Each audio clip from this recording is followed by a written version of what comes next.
Hey guys, just quickly before we get into the video, I've got a ton of stuff on Teespring ready to sell now. If you go to Teespring and search for Telren, T-E-L-R-E-N, or follow the link in the description box down below. I've got shirts, I've got hoodies, cups, the whole kit and caboodle. Every penny does go directly to charity, so if you want to help out, that would be fantastic. Cheers. Hey guys, so I figured as I had everything set up, I might as well film both Arrow videos back to back.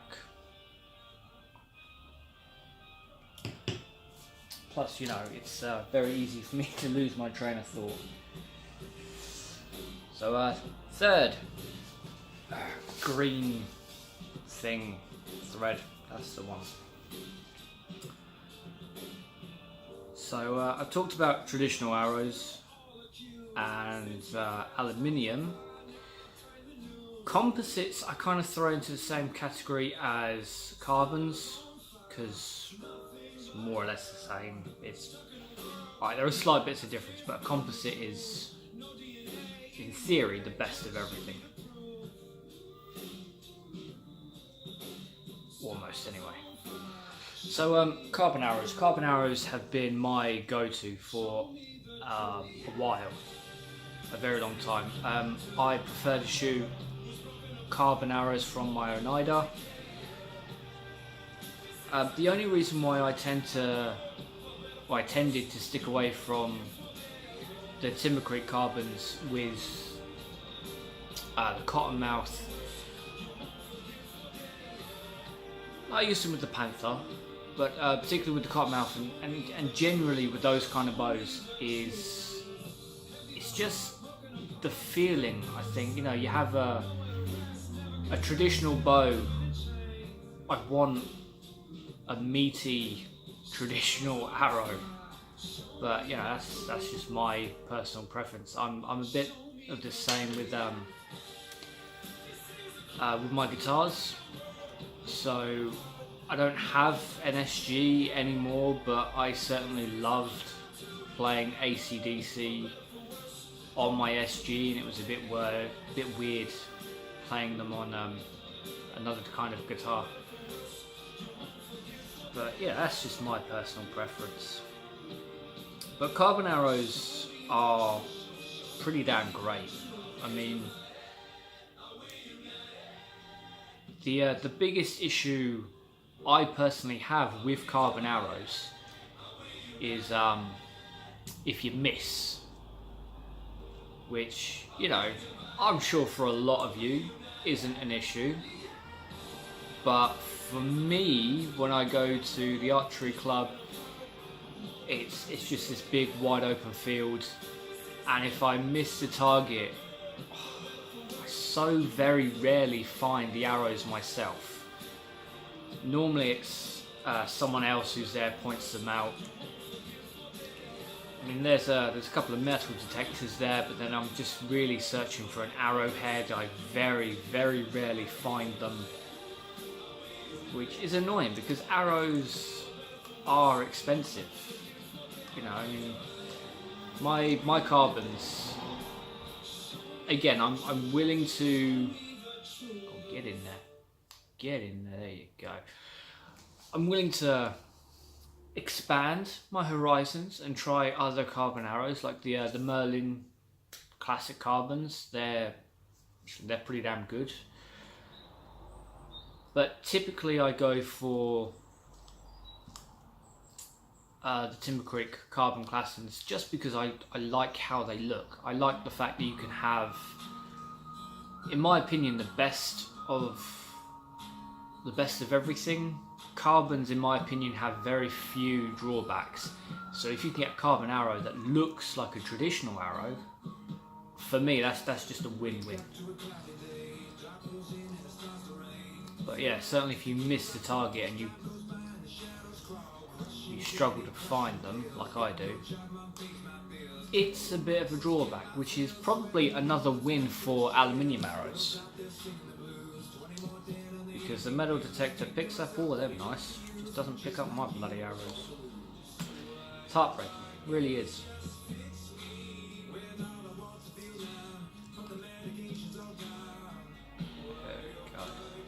So I think we now come to the bit of the taboo, the one people don't like admitting that we use, but we do. Fiberglass arrows. Them damn fiberglass. No, before we get to fiberglass, there is one more problem with carbon arrows. If you don't inspect them, arrows don't last forever anyway, but if you're not constantly checking on your arrows, music's a bit loud.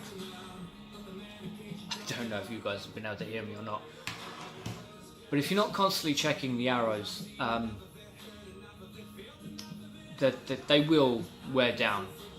If you're unlucky and you have a compromised arrow and you don't realize you have a compromised arrow, you could end up having a nice lovely bit of carbon going into your hand.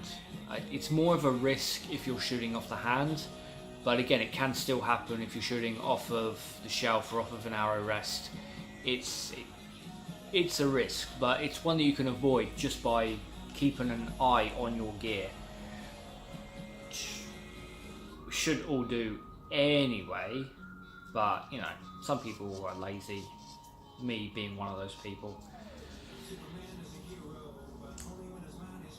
Just, I don't know if you've been able to see how I do the top of this thread. You get a nice little bit of a distance, otherwise it keeps on catching, and then just push it down. Catching's more of an issue with there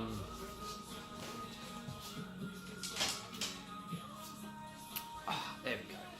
Catching them when you're threading up is more of an issue with these big, beautiful turkey feathers.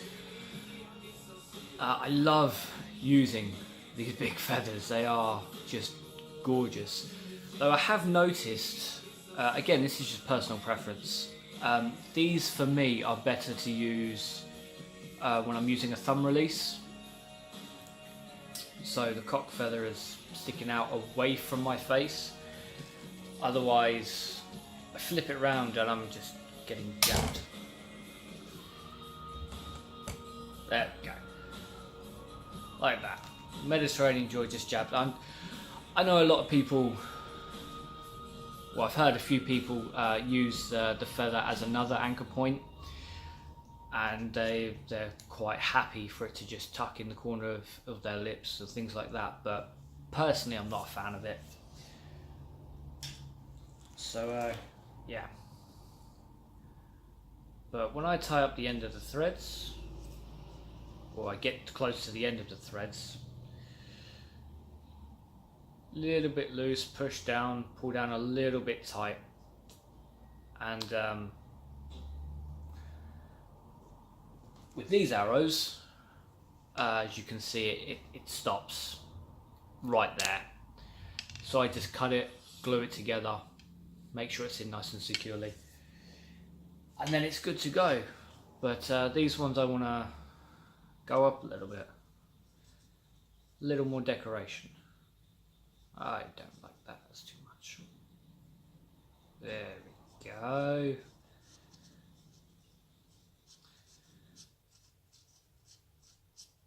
So yeah, you know, when you get a carbon arrow that's compromised, that could end catastrophically. Might be a bit of a exaggeration there, but still, it's painful. Get a feather in your hand, it hurts. Get a bit of carbon in your hand, it hurts.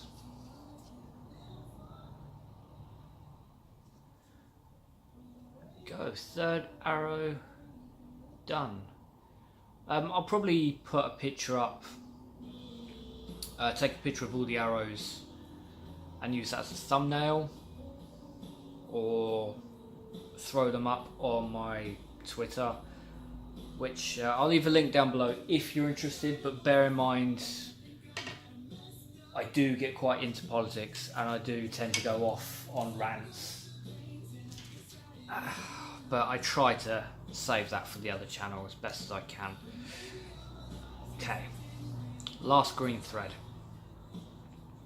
if I can find it. Oh, that was easy. Yay. So the last type of arrow. We've had trads. I mean, the biggest downfall of trads is that whether it's bamboo, whether it's wood, you don't have that guarantee of a balance. You don't have that guarantee of how straight it's going to be. Which again is fine for short distance, it's fine if you just want a bit of a laugh, but when it comes to precision, it's a bit of an issue. And you know, if you're making arrows, you really want the arrows to be as best as they can possibly be.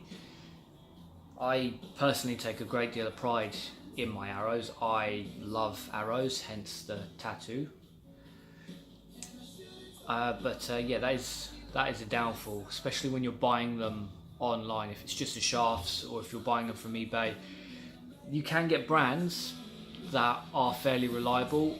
Timber Creek so far have been the best branded traditional arrows that I've shot. Very reliable, seem very evenly weighted, but that's just my personal experience with them. Certainly when you buy them, it's a bit of a gamble, but it comes down to personal preference.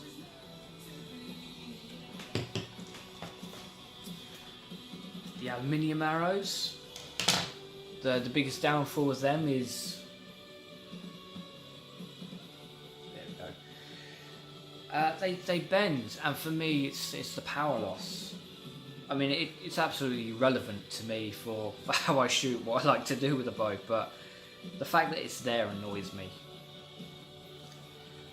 Composites, I'm a big fan. I don't have much negative to say about composites.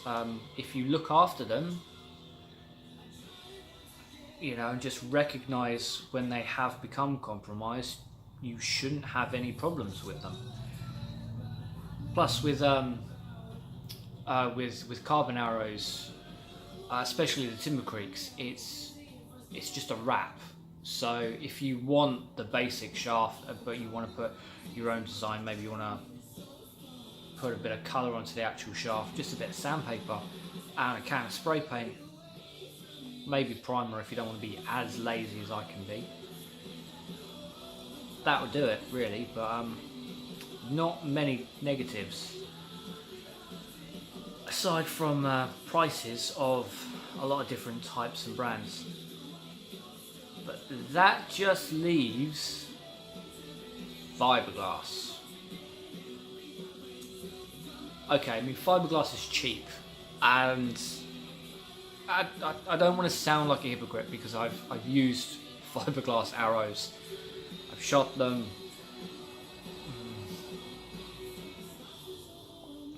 They're cheap, but there's a reason why they're cheap. And let's face it, you deserve better. You do. You work hard, life's tough. You just spoil yourself some decent premium arrows, not fiberglass. But you know, my biggest issue with fiberglass arrows is that they get compromised a lot quicker than all the other arrows. So for, you know, longevity, they're going to go a lot quicker. So it's just, it's not really worth it to me unless you're, so you saw the setup I had in my last place. Lovely, big, heavy brick wall behind my target. I hit that wall a lot. I did. I lost a lot of fiberglass and traditional carbons, and even buggered up a few aluminium arrows on that wall. So unless you're going to shoot with expectations to breaking arrows, it's not worth it, because they will run out long before their life expectancy is just too short for me. And as far as compromising arrows with carbons go, the exact same applies to fiberglass, except sometimes fiberglass is a little bit harder to find, and you really don't want to get stuck with a bit of fiberglass lodged in your hand. It's just not nice at all. But you know, I do see the appeal. They're cheap. Certainly if you start off if you're starting in archery,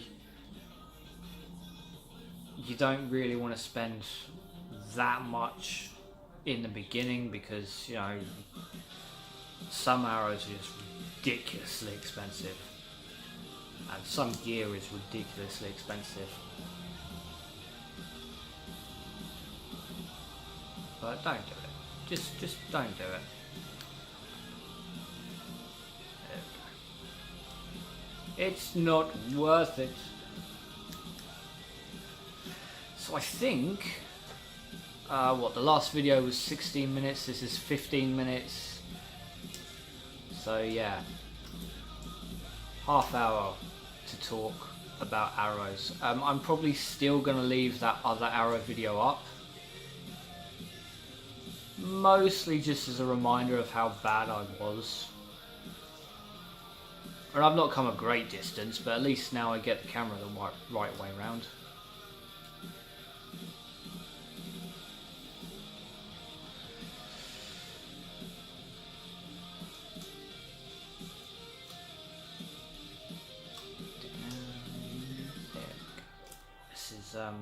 This is a bit squiffy. This one, it's a bit squiffy, so I might have to redo this anyway, but that's the upside. I've been putting off putting the arrowheads on because I figured if I get the glue out, I only really want to do that at once and let it all dry in one sitting, as opposed to doing bits and bits. So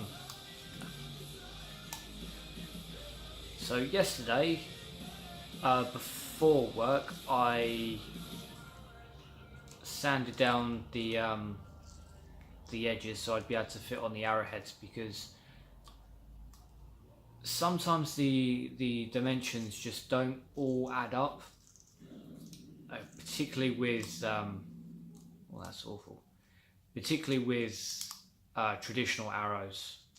I mean, in theory, on paper, it all added up, but of this particular batch, one arrowhead, maybe two, fit on absolute perfectly, and that's of a dozen. So, yeah, I had to file that down a bit. I didn't want to start gluing it in, because I knew I was undecided with the colour of thread.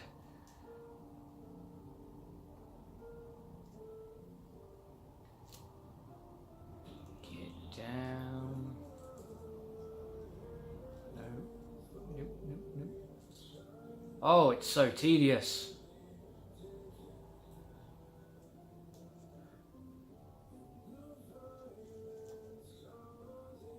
There we go.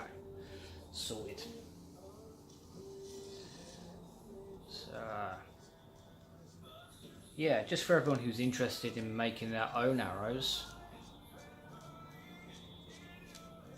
this so far has been the best way that I've figured out how to do it. I'm not a big fan of arrow jigs either, to be honest. So when I'm putting on the feathers, whether I'm using tape or a mixture of tape and glue, I'd rather just hold it and wedge it between my legs or between my toes or something like that. I have an arrow jig, it's just I don't tend to get on with it.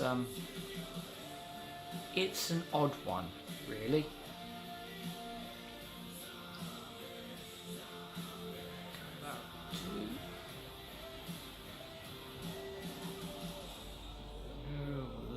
Gradual on the ride up. I'm sure I've said this before, but at this point, certainly around the top, it's all just cosmetic at this point. Doesn't really do a huge amount.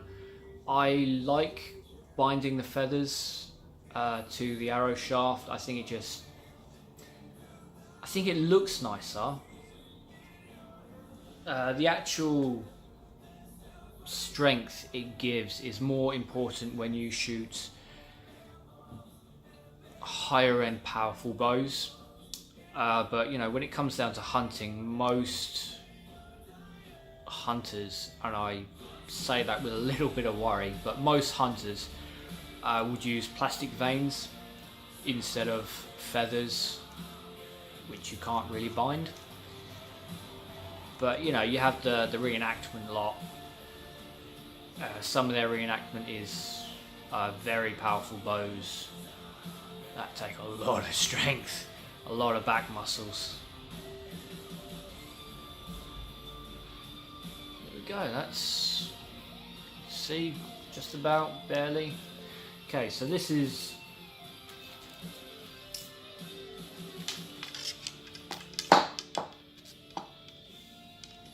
the 4 greens that I have.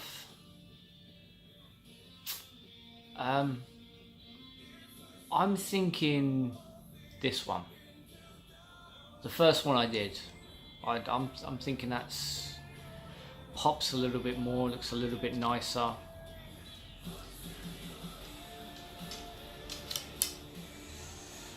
Yes. But yeah, I'm gonna get a few other people's opinions, and regardless of when you're watching this video, if you prefer one colour over the other, or even, I don't know, other colours, the whites, the reds, the purples, it's always good to let me know, because I always, well, tend to make at least 24 to 30 arrows a month. Mostly because I'm a bad shot, but you know, it's nice to sell. There we go, that's it. I think I covered everything I wanted to talk about in these 2 videos about arrows. I have one more arrow to bind, but I think I'm going to leave this one and have the next set of arrows that I bind being with the red. So there we go. That's me done, and I'm still on my first glass of whiskey. Look at me, I'm practically a teetotal.